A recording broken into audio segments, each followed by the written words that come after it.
nacido en una noche de tormenta eléctrica. Es el hijo de la luz, literalmente.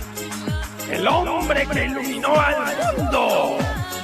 Con un cerebro brillante que va más allá de los límites humanos.